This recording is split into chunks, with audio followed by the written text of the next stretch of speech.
It's 8:47 and here in London we've woken up to another grey and chilly day. Temperatures will be rising only a degree or two during the day. There's more trouble on the road, surprise, surprise, especially the M40 Westway eastbound, A11 at Cambridge Roundabout of course, and Tower Bridge Road. Coming up later on the programme, violence on the Underground, where next? Time to pull the chain on our sewers. After 10 years of being a London-based journalist, the charms of living and working in the metropolis were beginning to lose some of their appeal. And asking why the House of Commons is today playing host to Lawrence the One-Legged Parrot of Partridge Green. All that and lots more still to come. This, it turned out, was to be my change of life. A little earlier than I could have predicted, perhaps. But one morning, late for work again, I was seized by an overpowering now or never feeling.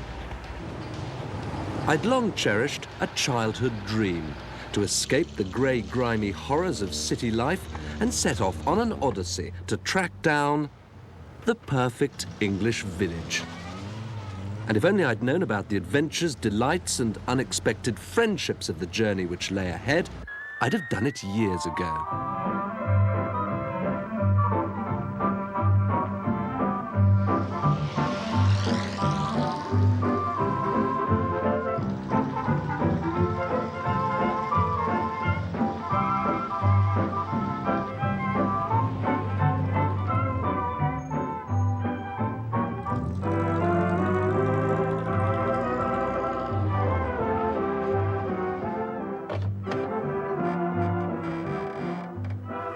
Straight out that way. Right, thank you. I knew exactly where I wanted to start. A picture of a small village on the south coast of England called Bosham had hung in my office for a decade. I'd spent hours staring at it every day, and now, at last, I was going to find out if it lived up to my desktop fantasies.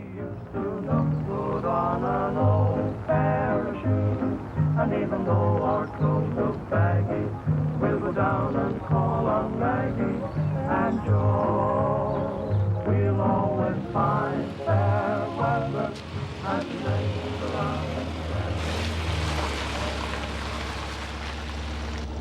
Good morning. Good morning. Don't leave your car here. It's not a wise thing to do. Really? Yeah. Just mark my words. But there are other cars parked No, here. I'm sorry, but don't.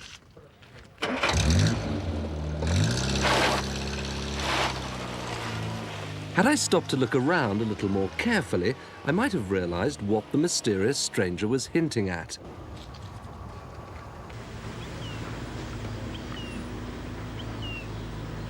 There was an eerie air of anticipation about the place, rather as though the locals were waiting for some impending act of God.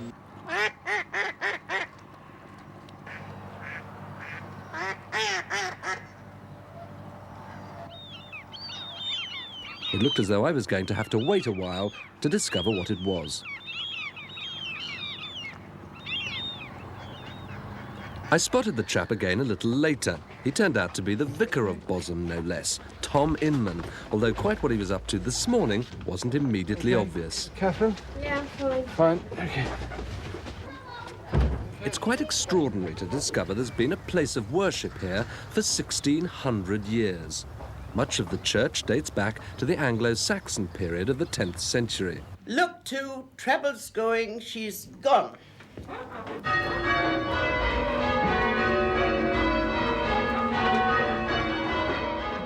And ever since then, it seems, Bosham has lived through an amazing history of nautical disasters.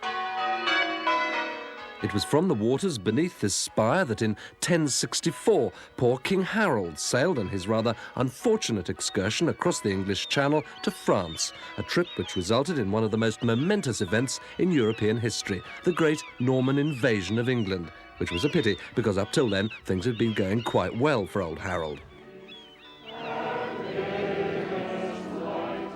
And his fateful voyage is depicted on the altar cloth, always used for this, the traditional Bosham laying up of the boat service, when the villagers fill their church with the paraphernalia of the sea and turn out to thank their Lord for another year's protection against the wrath of the oceans.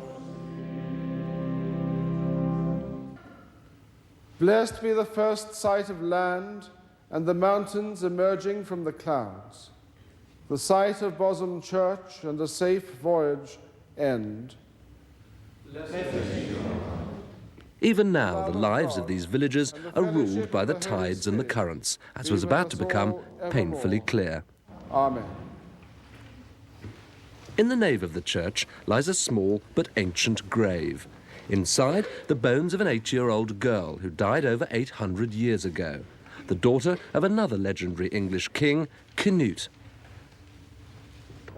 It was here at Bosham that Canute got very wet stockings after rather foolishly taking the advice of his courtiers and attempting to order back the waves. And today, on the foreshore road which faces out to sea, the spirit of Canute lives on. As I'd so nearly discovered, like Canute, making a fool of yourself on a rising tide at Bosham is the easiest thing in the world.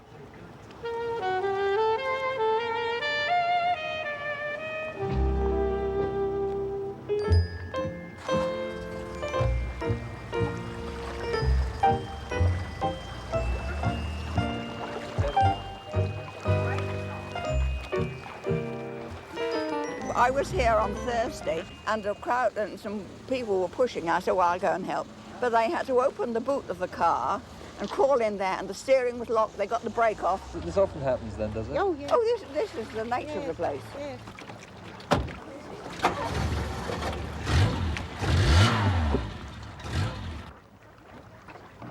Pat Conway, the village boatman who runs a waterborne taxi as well as an unofficial rescue service for yachtsmen, has often seen Bosham turned into a motorist's graveyard. What do you locals make of all this? We just laugh at it and call it the Bosham Car Wash. The Bosham Car Wash? Bosham Car Wash, yes. Gets the car very clean. Oh, yes, indeed, yes. And the owner's very royal. Do you know whose car this is? No, we don't. No, we was just sympathising with them because it happened to us the other week. You see, Did it? What happened to you? Oh, we got it out. It wasn't quite that bad. But, it was all inside the car, wasn't it?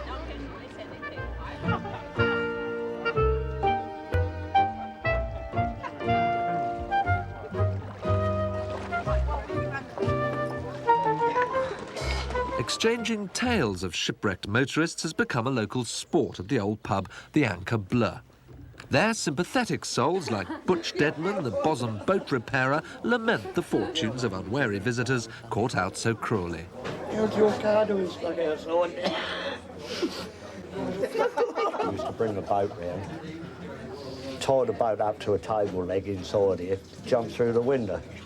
Tie the boat to a leg in the pub? Yeah, Take a leg in the pub? If you see the window there, the tide comes, without that veranda, the tide comes right up the windowsill. I got sort of slightly legless here one morning and forgot about the boat and dried out and blocked the road up for 12 hours. Funny enough, my son done the same thing several years later. It must be a family tradition on it. And being very conscientious folk, they even keep an up-to-date record of all the latest disasters on the wall by the bar.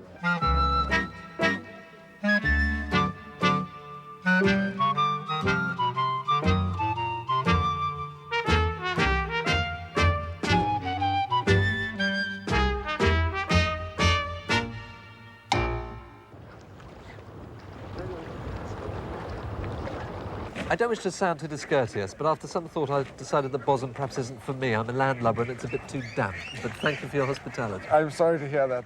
We like it here. But if you want the perfect English village, I suggest you visit Lacock. Lacock? Now, where's that? Lacock, it's in Wiltshire, about 100 miles to the west. 100 miles to the west. That's it. Thank you very much. Okay.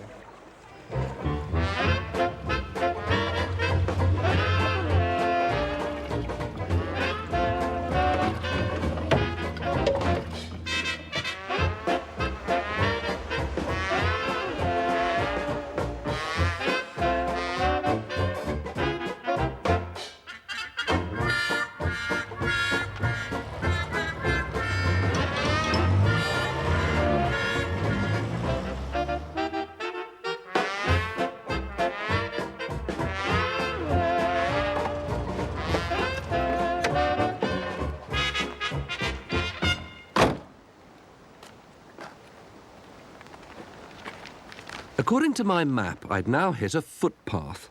It led to Lacock across what appeared to be a large country estate. So abandoning the Morris, I set off on foot and was immediately glad that I did so. This turned out to be one of the most glorious estates of the west of England. Bowood, the seat of the Earls of Shelburne since 1753. Good morning. Have I come the wrong way here? No, I'll take you across in the boat. Right, thank you. The great park of Bowood was laid out by one of the country's most famous landscape architects, Capability Brown, in the 1760s. To create the lake, he calmly ordered the demolition of half a dozen peasants' cottages and flooded the valley. But by one of those strange quirks of English law, the ancient right-of-way across the flooded land had to remain. So a ferryman's cottage was built and a ferry service put on hand 24 hours a day for anyone, earl or peasant, who needed to use it.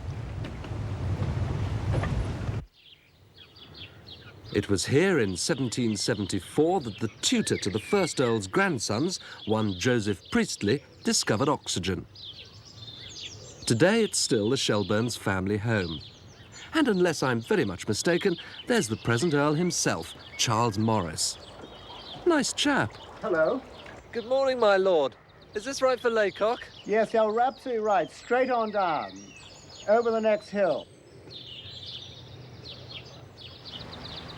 Lacock turned out to be the most remarkable village I've ever been to.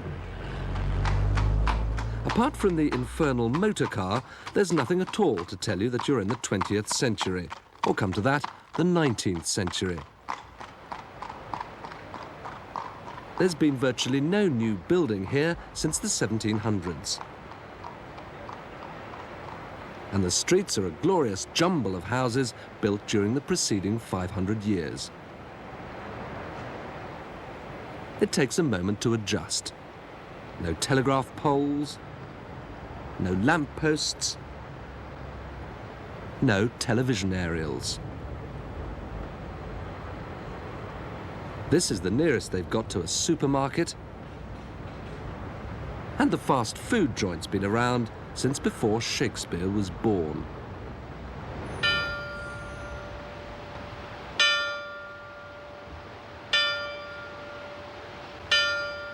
Lacock grew up around an abbey, which was built in the 13th century as a convent.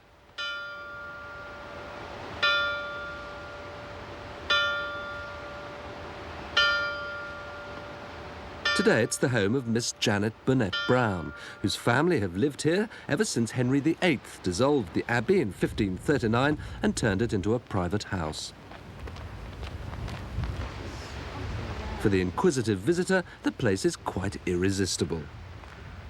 The lattice window in the south gallery, for example, was the subject of the world's first photograph to be produced using a negative.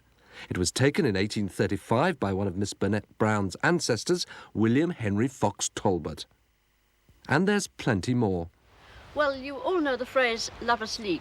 Well, back in the 16th century, Olive Sharrington, who lived here, decided to run away with her lover, Sir John Talbot, and so she jumped from the roof there. As she jumped, the wind blew her petticoats out, and they said that did somewhat break her fall. And her father said that since she made such leaps, she should e'en marry him. So the story had a happy ending after all.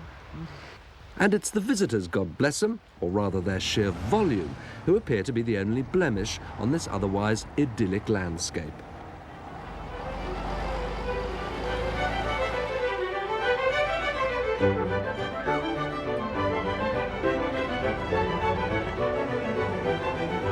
The first troop carriers normally hit town at around 11 a.m.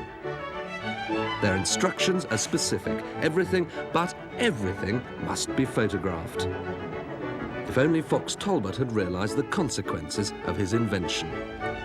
For a few frantic hours, everyone has just one phrase on their lips. It's a lovely old place. Really, time does stand still here. I think it's absolutely exquisite. Time just stands still here. But many of the locals say it's not dissimilar to what living in an aquarium must be like. Companies in the area selling French blinds have made a fortune. Some people think weekends we're gone away. We're hired to come in this place, to live here, to... be photographed through the window? Yeah. They think that? Yeah, they think we only stay here in the day and we're gone home at night, you see.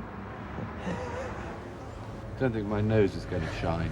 I don't think so. You sure? And even when the visitors have gone, there's still no peace. The movie makers move in. Over the years, Lacock has been used as a location for hundreds of costume dramas. But there is another side to Lacock, a side which belongs solely to the villagers. Behind the much photographed rows of medieval terraced houses, there's a world the visitor can never see. It's the peaceful sanctity of their gardens which keep the Goldfish Bowl people of Lacock sane.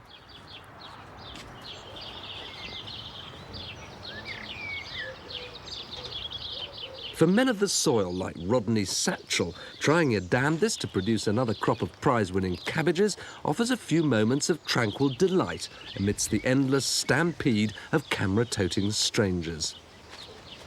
It means actually that I'm away from all the hustle and bustle, the noise, the traffic, and in more or less sort of an own little world of my own, if you like. Nobody can see in here, Nobody can see in here at all, no. Only my neighbours actually look over the garden walls, and that's all. We have chats over the garden walls, and that's all you ever see. So this is my little world in here, and I thoroughly enjoy it. On his plot, beside the tiny prison, where in the 18th century they'd lock up the drunks for the night, George O'Neill is busy, like Rodney, preparing his exhibits for the big event of the year for Lacock people, the annual Flower and Vegetable Show. Months of blood, sweat and tears go into attempts to produce the most magnificent specimens of each variety. And winning a cup earns the grower a reputation and a status amongst his neighbours second to none. What does your gardening mean to you? Oh, it means absolutely everything, literally, particularly the vegetables. It always has done. What do you get out of growing vegetables of this size? I get a kick, really do. The vegetable show is held in the only really modern building in Lacock, the Village Hall, which was completed in 1889. Well, look, George.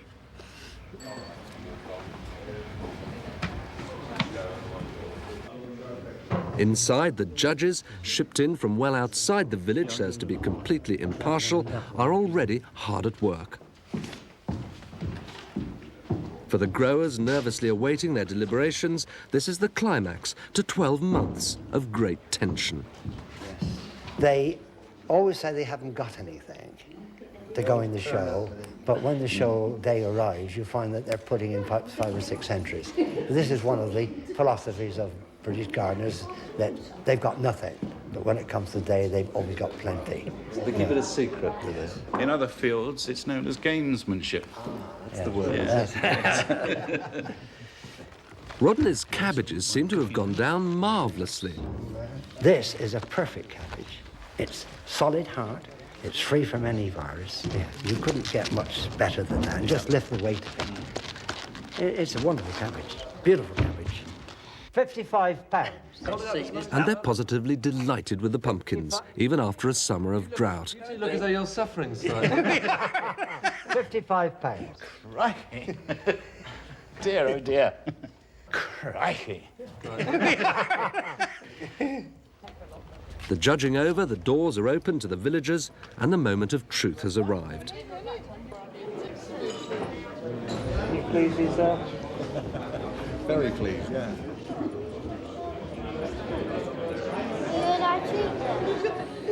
I always put mine out fairly early, you know. Judges evidently turned and said this morning, actually, that that was the most perfect cabbage they've seen. Yeah. And I've done nothing to it. They are nice. And I've done absolutely nothing to it. Yeah. Straight up. Rodney can't believe his eyes. First prize, although it turns out that his was the only entrant in the cabbage class. I had no idea at all actually how many people there were going to be actually entering it anyway, but I was pleasantly surprised this morning when I found I was the only one. You organised that well then, didn't you? I think I did, yeah. When the prizes are presented, could you please... At last, George, this year's show chairman, gets the awards ceremony underway. And who else in Lacock could you ask to present the cups than Miss Burnett Brown from the Abbey? Well, ladies and gentlemen, I'm very honoured to be asked to give the prizes at this first... The first prize, the much sought-after Challenge Bowl, goes to a worthy winner. The Lacock Parish Council Challenge Bowl, Mr George O'Neill.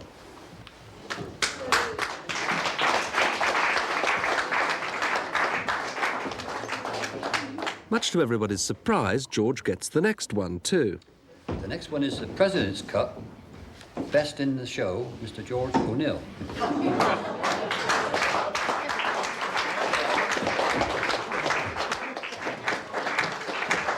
The cup for the best collection of vegetables in the show goes to Mr George O'Neill.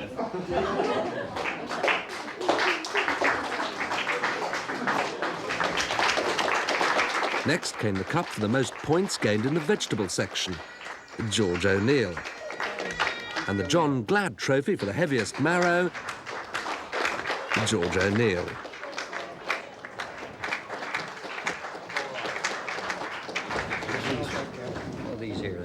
As chairman, George had presented his own cup to the show, the George O'Neill Cup for the heaviest onion. This went to...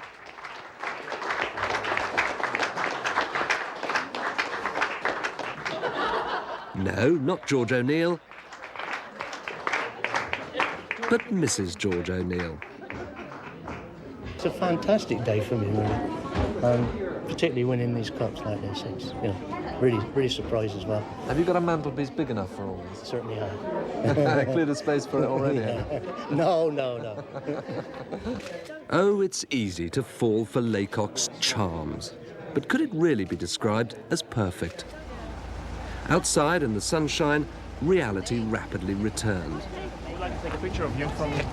I don't live here, though. Can you imagine having to put up with this every day of your life?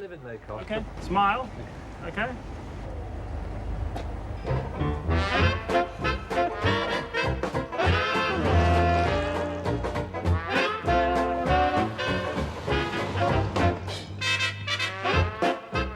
I decided to move on southwest. Devon must be worth a look, surely.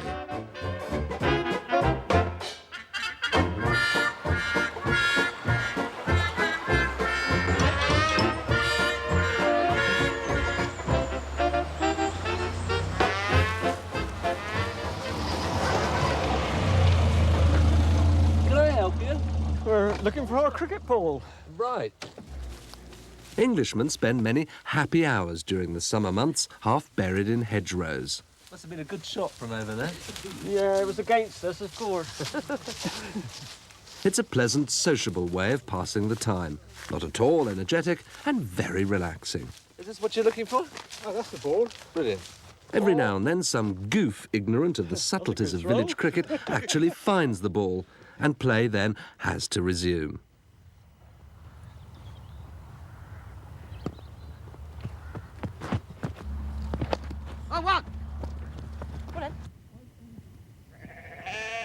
The supporters of this team may look a little bit unusual, but in village cricket you're lucky to get any audience at all.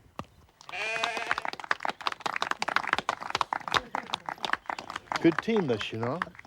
Played 14, won 14. Who are they? Well, this is the locals, and they're known as Drewsteignton Tigers. They dropped the syllable of Drewsteignton, you see, Drewsteignton Tigers. So this is the Drewsteignton side? That's right. That's the village here? Yes, the local village team. Is it a nice village, Drewsteignton? Oh, it's a super one. Oh, one of the best. You'd never get a better one. Really? Oh, no. Who should I see down there, then? Well, must go and see Aunt Mabel. Aunt Mabel? Yeah. Who is she? Well, you better go there and have a look. And you souse the lady out. Yes. The granite and thatch of Drewsteignton is tucked away on the bleak northern edge of Dartmoor, a large national park where village development is strictly controlled and where Aunt Mabel is not hard to find. This is a community which revolves around its pub, the Drew Arms, or more precisely, the landlady of the pub, one Mabel Mudge, a local legend. Mabel Mudge is 94 years old, and the inside of the pub she rules with a rod of iron is virtually unchanged from the day she took it over when the ink was still drying on the armistice of World War I in 1919. Oh, well, good job the weather's so nice as it is. Oh, it is, that's true. Yes, And yes. the temperature's That's right, isn't it? Pardon? The temperature's right. Aunt Mabel's a little deaf and perhaps not as agile as may be. Yeah, proper. Me, I can't run around and do as I Well, to do, but they still don't never expect mind. you to, quite, you know. Eh? But she's still very much in charge around here. Great one for law and order. It was always kicks out dead on time, you know what I mean? When it's 11 o'clock, it's 11 o'clock, and she's sat over there. She still keeps the £10 notes under one in one pocket and the $5 in another. The pints are drawn not behind a bar, but in the traditional way, in a back room. Well, Aunt Mabel's beer is always very good.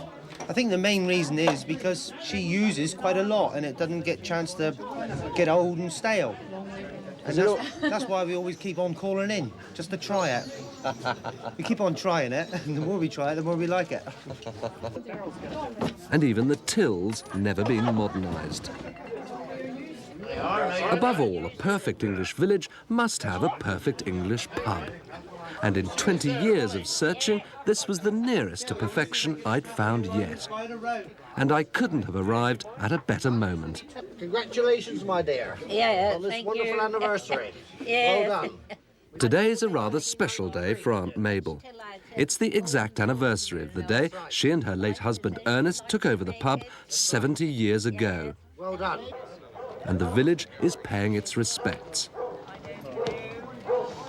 Ladies and gentlemen, we are Great Western Morris from Exeter. This is a dance specially written for Aunt Mabel, which we've decided to call Aunt Mabel. All right.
Even the local hunt turns out to honour Aunt Mabel. It's difficult to imagine another village where life could revolve so firmly around just one individual. Nice day, look. Oh, my dear. Oh, here's nice. Good little birdie. I may be breaking the camera. In honour of Auntie Mabel, then, I'll tell you what I shall do. What's that? I shall sing her a song. Oh. Right. I'll be your sweetheart. Lovely, Bob. Right. Now, get on there, Bob. I'll be your sweetheart if you will be mine. All my life, I'll be your Valentine. Through and together. Good company, good cricket, good beer. But there was something slightly unusual about Drewsteignton. I'd looked in every street and in every corner in the village and hadn't been able to find a single house for sale. And according to Uncle Henry, that's the way it nearly always is, and that's the way it probably always will be. Pity. No, it's within the national park, and it's a very sticky job to get permission. To build a new To building? build, oh yes, too true. In my time, there was two double council houses in 1929, and in 1945 there was two double ones built for when the troops come home, and there have been about a half a dozen residents put up since. That's it? Yes. So it's not an easy place to move into? Oh, no, not at all. Not at all.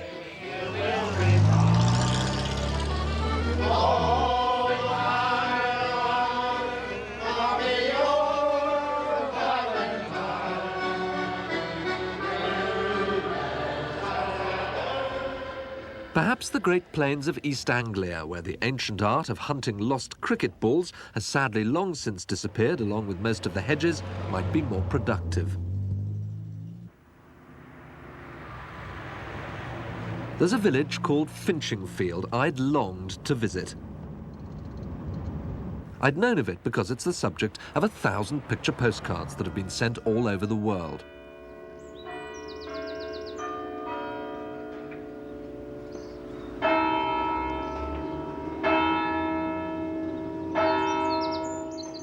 Finchingfield does look idyllic,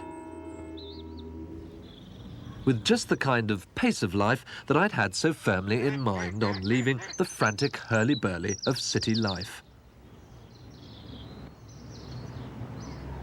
When I arrived, most of the villagers, without a good excuse, could be found doing their duty at that most hallowed pillar of English village life, the annual village play, when the braver souls of the community stand up in front of their neighbours and gamely try to follow in the footsteps of Laurence Olivier. Well, even Olivier forgot his lines sometimes. Torremolinos. What's next? Combat. I couldn't help noticing something strange about this production, though. The epidermis smooth and supple. There didn't seem to be many men amongst the cast. Lady Grace. Tonight the ether's In fact, it turned out that all the parts were being played by women. My feelings exactly.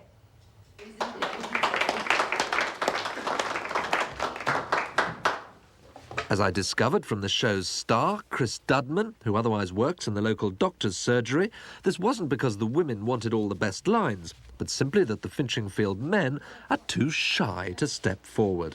Oops. I don't know. I think perhaps a lot of men aren't so fond of making fools of themselves as women. I think we're more toughened to it. I think that's probably what it is. I know my husband, he's got a lovely voice, and he makes an absolute fool of himself every day, but he won't go on stage and do it. But let us get down to the brass screws. What can you tell? And of course they loved it. And the more things appeared to go wrong, the more they loved it. Oh, I can't keep doing that. Oh, thank God.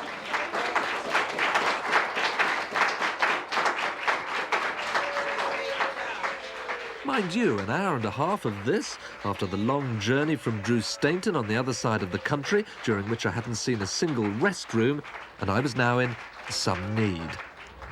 Excuse me, is there a public convenience in this village? No, we haven't got one. Really? No. That's unusual, isn't it? Very difficult, yes. Beneath this exquisitely picturesque facade, a bitter controversy about public conveniences has been raging for years. We very nearly got one in 1963, but we have been trying on and off since the war. Every time a site was suggested, immediately there was an uproar from the people living around it, you see. The burning question of Finchingfield's public convenience, or rather lack of it, has been on the mind of Miss Maureen Gunnery for no less than 35 years. In fact, ever since she became clerk to the village or parish council in 1955. Various projects have been suggested, but they've always been vetoed by somebody. It's got worse now, there's more and more people about. Has there been much talk amongst the villagers, much argument about where this lavatory should go? Oh, yes. For years there's been talk about where it shouldn't go, never where it should go. Since the war, dozens of potential sites all over the village have been suggested, but it's rare for any one site to get the backing of more than 2 villagers. Every now and then, the parish council feels obliged to meet at the old guild hall to attempt to make a final decision. But I would certainly say that none of the sites should be at the top of the hill. That's personal opinion. And there's not one of these sites a 50-seater coach can pull up and disgorge the whole lot into a public toilet. But, of course, they never do. Right, thank you very much for giving that a super airing. And we better move on. Personally, I think it's just possible to survive village life without a public convenience. But here, there's another problem. Finchingfield is noisy.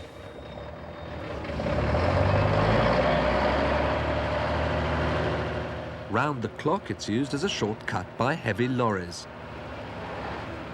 They've even taken a chunk out of the beloved guild hall, which again is a pity. And that prompted a final thought. At least at the moment, most of the traffic keeps moving through the village. Can you imagine the congestion there'd be if everyone was stopping here to use a public convenience? Of course, the locals had worked that out long ago. So far on my travels, the good old Morris, nearly 30 years old, had performed pretty well. True, the speedometer had a brainstorm and kept thinking I was racing around at between 90 and 120, even when I'd stopped.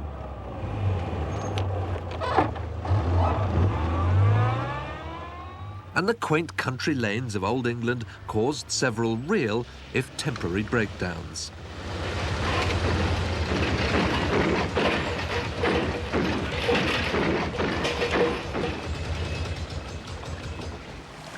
Nah, mate, it's gone. There's nothing I can do about it.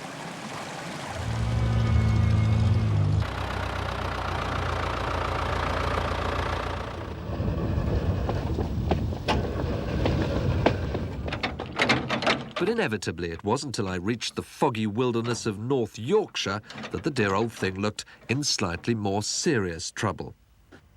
Hey, you! Do you want a lift? Do you want a lift?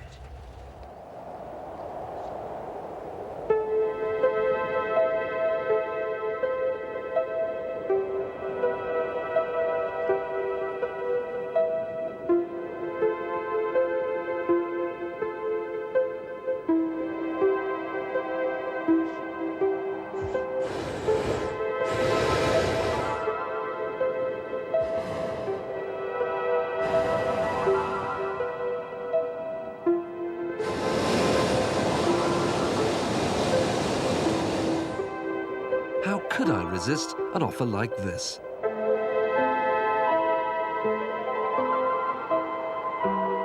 Sun coming through. Just coming up through the mist. Yeah, the fog's clearing. It's looking great now.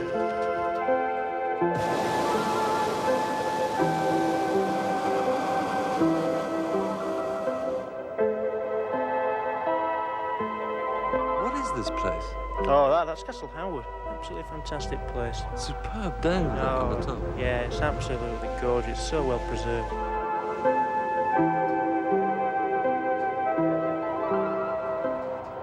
And if you just look over the lake, there's the estate village there, Coneysthorpe. That's the village where the estate workers live. That's right, yeah. It's all owned by the estate. So this place actually has its own village. That's right, yes.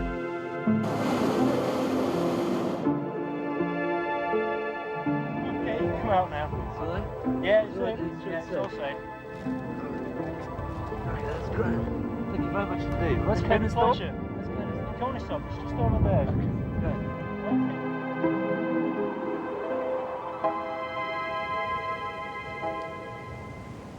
Within minutes in this part of the world, the mists can suddenly return, drifting in from the chilly, moist airs over the North Sea and taking everyone by surprise. They give Coneysthorpe an air of great mystery, as though the place had come straight from the pages of a Bronte novel. And in many ways, Coneysthorpe is indeed a relic of feudal England. For centuries, these have been the homes of the servants and staff to the great Yorkshire family of the Howards, and so they are still.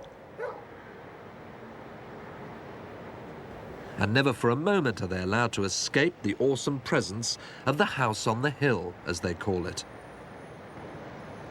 And yet, despite its often rather bleak appearance, I soon discovered this to be a village of quite disarming friendliness. We've got a fire inside. Oh, splendid. Thank you very much. The undisputed matriarch here is Dame Christian Howard, who lives in the village now, but grew up in the house on the hill in the glorious pre-war days of the English stately home, when life for master and servant alike was slightly different. Well, you see, it was great fun. I mean, I lived there most of the time because I did lessons there. Didn't go away to school, I did lessons there, so I was always around. It used to be great fun. And then you would all go and hide, and the person counted up to 100 and then shouted that they were coming, and you went to look for them. Now, this was a marvellous place because there were all sorts of passages. It was sometimes awkward just where it was, and I think it was on that occasion once an unfortunate footman was carrying a tray of china or something, and one of my brothers went full tilt into him. That wasn't exactly popular, any more than it was popular when my youngest brother took his bicycle up to the long gallery and rode round and round and round, and you can imagine if you ride a bicycle on a nice polished floor what the results are. The butler used to mend the punctures. Oh yes. That was unusual. Mostly butlers were rather too grand for that, but Henderson was marvellous. He would mend our punctures and do things like that, so he was very popular with us. The social hub of downtown Coneysthorpe turned out to be the post office, which is run from her own front room by one Nellie Burgess, who's well into her 80s. We have 2 first-class stamps, Nellie, please. I wondered what I'd be built. I soon learnt that suggestions she might be considering retirement do not go down well. Retiring? Whatever for? No! I'd die if I did that. You look pretty healthy to me. Bicycles are still big business in Coneysthorpe. Would you like a cup of tea? Yes. Maurice Doothwaite, honorary chief bicycle repairer, says Coneysthorpe folk are amongst the most civilised you're ever likely to meet. Well, everybody behaves themselves, like, you know. Do you behave yourself? Why, practically. Practically? I used to look after a young lady here, Miss Hetty, and when I walked in, she used to say, "Hello, me lovey dovey." Well, I had to just control myself, you see. I'm not surprised. Well, how old was she then? When they call you that. How old was she? Oh, she was past it. Was she?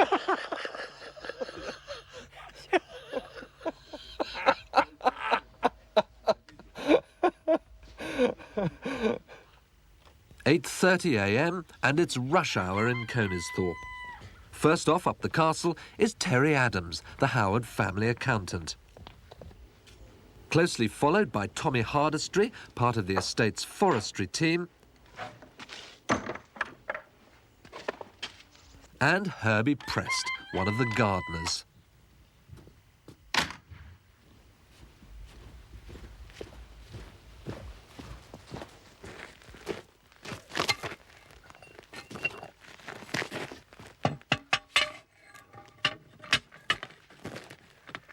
Herbie's first job in the morning is to turn on the great Atlas fountain on the south lawn, made from Portland stone brought by steam train to the castle's own railway station in the 1860s.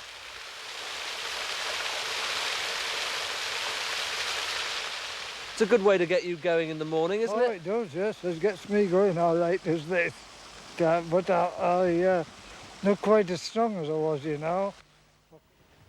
Meanwhile, I had an appointment.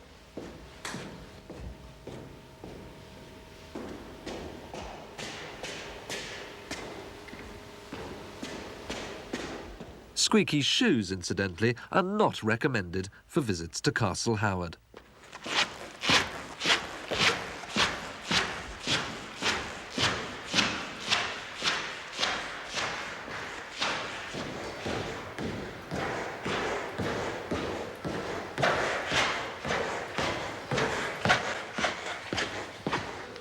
This is still the home of the Howard family.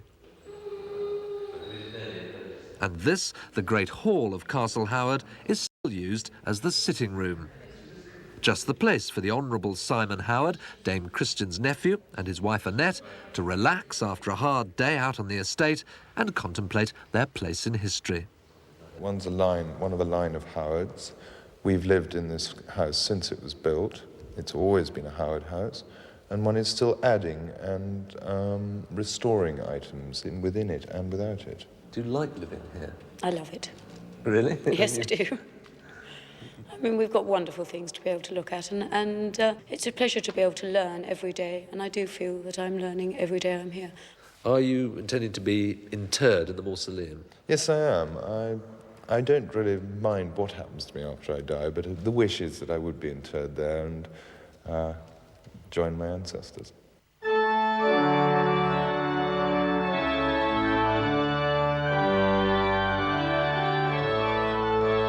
Every year, on the first Sunday in Advent, the villagers are invited up to the castle to share a special evensong service with their landlords.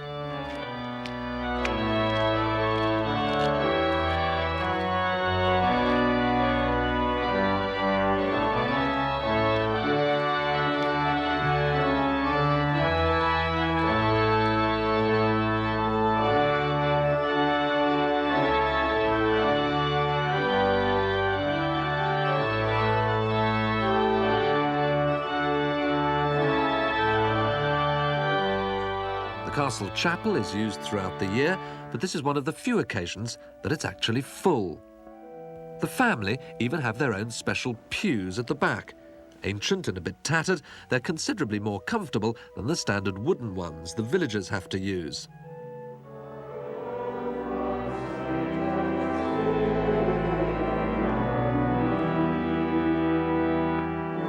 From the Ons, Simon and Mrs. Howard on their back pew,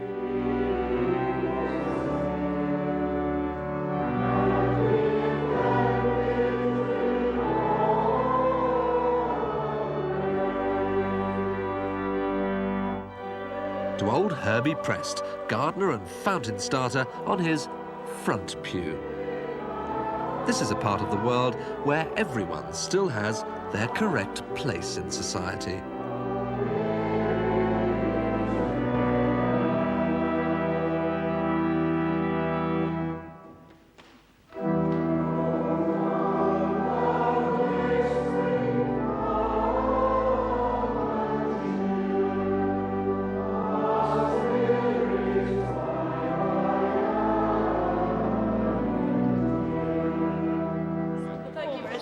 Much warmer, yes. And afterwards, tradition dictates that this is one time in the year when the Howards pay their respects to the villagers. I must say that this is a way of life I could quite learn to take to. But there is one very serious flaw to living here, an aspect of feudalism I at least find just too difficult to swallow. One thing which I've noticed about this village is it doesn't appear to have a pub. Yes, I mean, a number of pubs both here and in Cumberland were closed because both my grandparents were very strong teetotalers. Indeed, my father was, too. It used to be said of him at Cambridge that he was drunk on his own good spirits. I hope that's said of me, because I'm also a teetotaler. I reckon I run my car on what other people drink and smoke.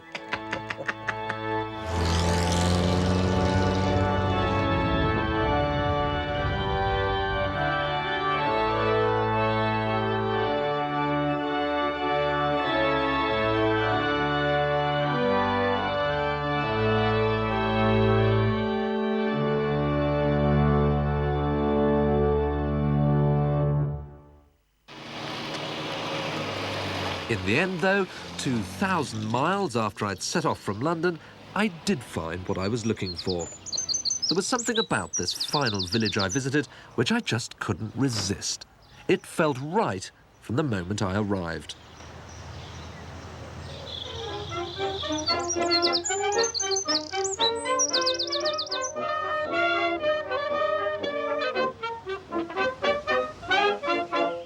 It had everything I dreamed of in the perfect village.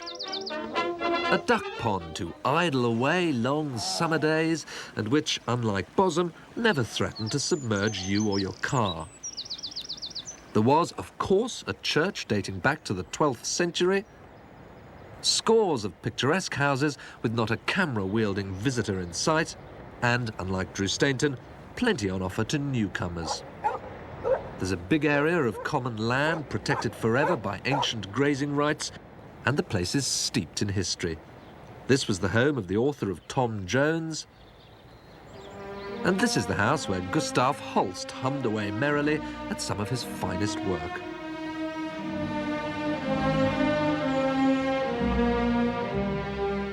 Well, I've travelled a great deal around England, and I would say that it's a lovely place to live in. It's great friendliness amongst the people. It's got a lot of amenities to offer, and really, I don't think you're going to find another place just like this. Unlike Coneysthorpe, there is a pub here with an abundance of splendidly warm beer and good company. Looking out through the hedge were a pair of shoes. That was Frank Parker. I would say I know of no other place closely resembling this at all. And there's an immaculate bowling green where they've been spinning the woods since long before Elizabeth I's admirer Sir Francis Drake made the game fashionable in the 16th century. I'm surprised these are still made of wood, these bowls. Yes, I mean, there's probably only about 2 or 3 clubs in England that are left playing with these type of woods, yes. It's like an antique in a way.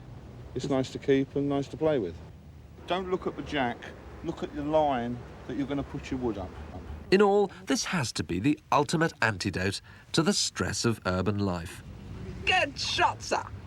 And where might this utopian village be? Well, it's called Barnes. And you can find Barnes and its old duck pond and its Elizabethan bowling green and its warm beer in the midst of that great city sprawl that is London. Just a mile or 2 up the River Thames from the shops and theatres of the West End. The bustle and excitement that buzzes around St Paul's Cathedral and the city proper. And Tower Bridge itself, the start of my epic little journey.